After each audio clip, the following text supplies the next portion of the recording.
আসসালামু আলাইকুম শিক্ষার্থীরা, তোমরা যারা ২৬ সালে এসএসসি পরীক্ষা দিবা, তোমাদের এসএসসি পরীক্ষা পেছানো নিয়ে নানা ধরনের গুঞ্জন শোনা যাচ্ছে ফেসবুক সহ অন্যান্য সোশ্যাল মিডিয়াগুলোতে।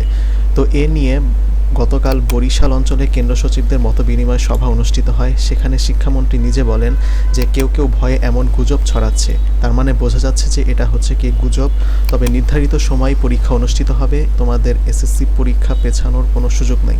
নির্দিষ্ট সময়ে তোমাদের এসএসসি পরীক্ষা অনুষ্ঠিত হবে, এই রুটিন আগের সরকার নির্ধারণ করেছে এবং প্রশ্নপত্র ইতোমধ্যে মুদ্রণ সম্পন্ন হয়েছে, তোমাদের প্রশ্নপত্র তৈরি হয়ে আছে।